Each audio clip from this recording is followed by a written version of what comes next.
আসসালামু আলাইকুম। আশা করি সবাই ভালো আছেন।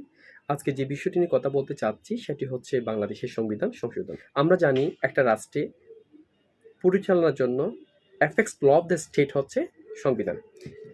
আমাদের যে সংবিধানটি রয়েছে সেটি ১৯৭২ সালে সর্বপ্রথম প্রণীত হয়। ১৯৭০ এর নির্বাচনে যারা অংশগ্রহণ করেছিলেন তাদের মধ্যে নির্বাচিত সদস্যদের নিয়ে একটি গণপরিষদ গঠিত হয়েছিল। সেই ডক্টর কামাল হোসেন স্যারের নেতৃত্বে ৩৪ জন গণপরিষদ সদস্যদের নিয়ে এই সংবিধান রচনা কমিটি গঠিত হয়েছিল। এই সংবিধানটি রচনার পরবর্তীতে আজ পর্যন্ত সংবিধানটা বিভিন্ন প্রয়োজনে রাজনৈতিক পরিবর্তন প্রেক্ষাপটে একটি পরিবর্তন হয়ে পরিমার্জন হয়ে এসছে।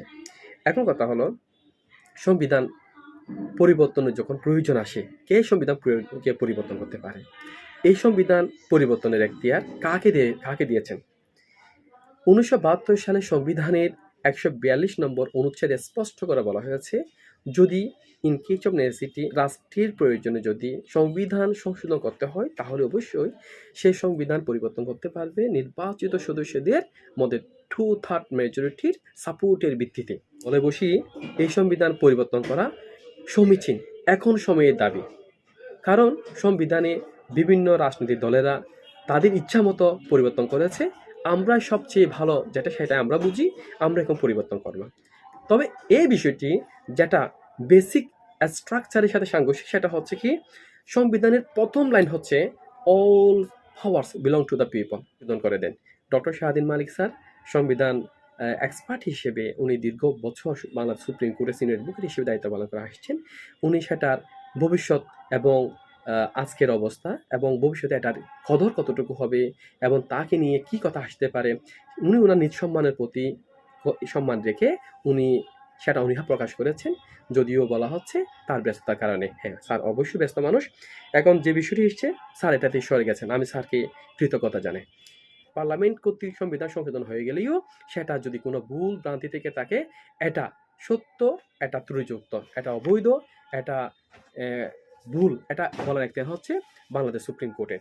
বাংলাদেশ সুপ্রিম কোর্ট তার বিচারপতিরা সবকিছু বিচার বিশ্লেষণ করে বলেছেন যে যে একটা সময়ে সংবিধানকে ইচ্ছা মতো একজন ব্যক্তি বসিয়ে এটা পরিমার্জন করেছেন, এটা বেআইনি হয়েছে।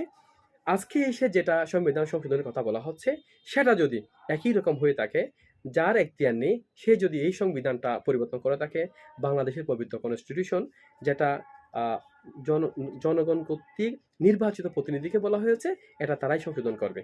কিন্তু ট্রুথ অ্যান্ড মেজরিটি স্থানে যদি অনির্বাচিত ব্যক্তিরা, যাদেরকে ক্রান্তিকালের মুহূর্তে শুধুমাত্র সরকারকে, রাষ্ট্রের জনগণকে একটা সুশৃঙ্খল পরিবেশ প্রদানের জন্য এখতিয়ার দেওয়া হয়েছে, তারাই যদি কিছু মানুষকে বলে বসে যে আপনারা সংশোধন করে দেন কি মতন, নিজের প্রয়োজন মতন, তাহলে এই সংবিধান কখনো কখনো জনগণের উপকার, কখনো রাষ্ট্রের উপকার আনতে পারে বলে আমি বিশ্বাস করি না। আমি এটা আশা করি আপনাদের এই ক্রান্তিকালীন মুহূর্তে যারা দায়িত্বে আছেন, সবচেয়ে বেস্ট হয় আপনারা সরকারকে পরিচালনার জন্য একটা সুন্দর নির্বাচন দেওয়ার জন্য যে দলই আসুক, সেটা যে দলই হোক, জনগণ যাকে চায় সে আসবে। তারা নির্বাচন পরবর্তী একটা সুষ্ঠু নির্বাচনের মাধ্যমে সংবিধান যেভাবে সারা বিশ্বে এটা সংশোধন হয়ে থাকে সেভাবে সংশোধিত হবে। বার্মা রয়েছে, বার্মাতে সংবিধান সংশোধনের জন্য এখানে মার্শাল ল প্রশাসক যারা আছে তারা একতরফা এটা সংবিধান সংশোধন করে থাকে। কোনো আইন প্রণয়ন কর্মকর্তা হিসেবে পার্লামেন্ট সদস্যরা এখানে তেমন ভূমিকা রাখেন না। এখন আমার কথা হলো, সারা বিশ্বে আধুনিক এবং সভ্য যে রাষ্ট্রগুলো রয়েছে, সে রাষ্ট্রগুলোতে নির্বাচিত জনগণের ইচ্ছার প্রতিফলক হিসেবে যারা সংসদ রয়েছে তারা যেমন এটা সংশোধন করা থাকে, তাদের উপর তাদের প্রত্যাশাটা ছেড়ে দেওয়া হোক। সেটা যেদিন একটা সুষ্ঠু নির্বাচনের মাধ্যমে নির্বাচিত প্রতিনিধি আসবে, সেটা যে দলের হোক, যে ব্যক্তি হোক, এই এখতিয়ার কারণে